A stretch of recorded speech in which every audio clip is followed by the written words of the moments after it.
Today, I want to bring to you a couple of thoughts, but first of all, I'd like to pay our honor, homage to Bob Marley, so that's why I'm standing up.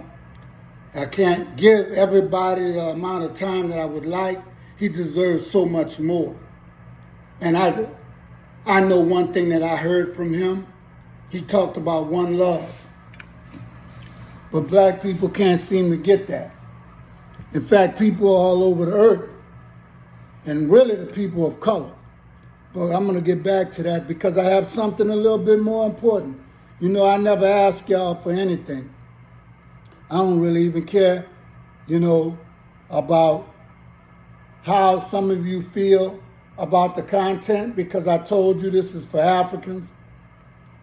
The second thing is, I don't want to take your money because I don't want you to tell me what you think I need to do with it. You see, I'm going to be upfront with you. But there's something more important. It's cancerous. And there's a lady, a beautiful black doctor named Ora Lee. O-R-A Lee, L-E-E, .org/donate. The only reason why I'm doing this is because she has developed something groundbreaking and something that they probably want to steal from her, but it's maybe too late. But when we invent something, there's these people that always come along and try their best to co-opt it. What she has done, and I believe this is some type of nanotechnology, and I would encourage you to go to her website and see what it's all about, but she has the ability through what she's developed to cure cancer in about 2.5 weeks. And there's such a need for it, but she has to go through human trials, and that's going to cost $10 million. But for people who spend probably $1 billion on potato chips, their hair and fingernails, is nothing. If for once I would like to see us come together as one and do something good. Cancer needs to get the hell out of here. Ora Lee, O-R-A-L-E-E .org/donate. Now, I understand that I was looking at how people look at the videos that I give because I'm not here to entertain you. I'm not here to do no minstrel shows, for y'all to look at me on TV like some damn fool.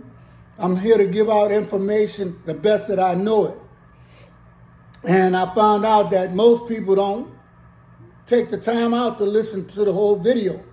So like on yesterday, we had Na'im Akbar.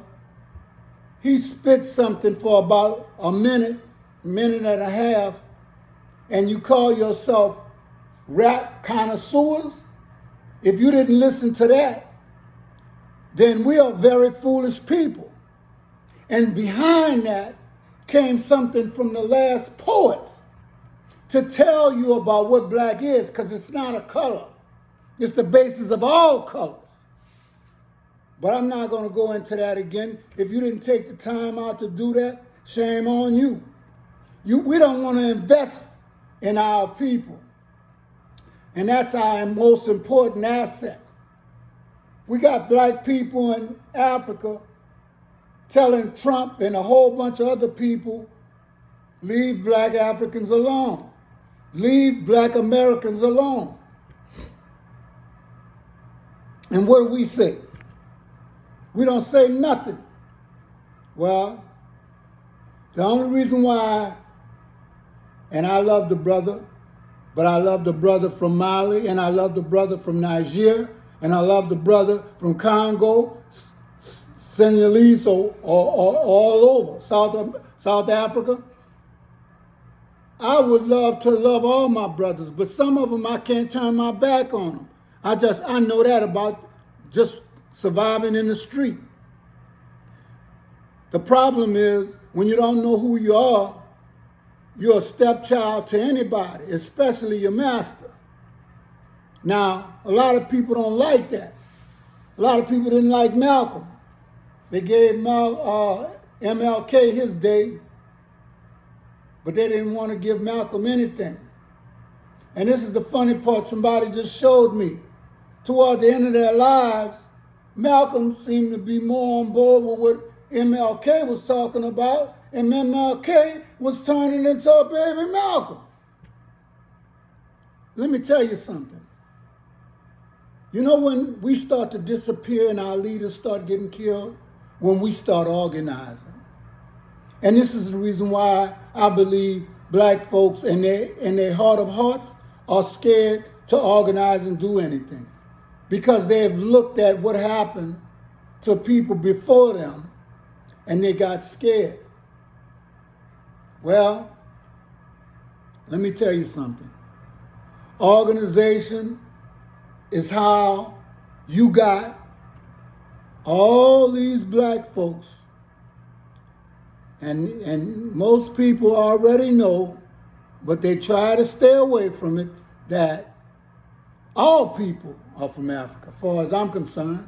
Not unless they had some celestial beings came down here and made it with some Homo sapiens that we don't know about. You just have a problem with the absence of color, but we have albinos in Africa. Some of the beautifulest people you have. I mean, and they're my brothers and sisters.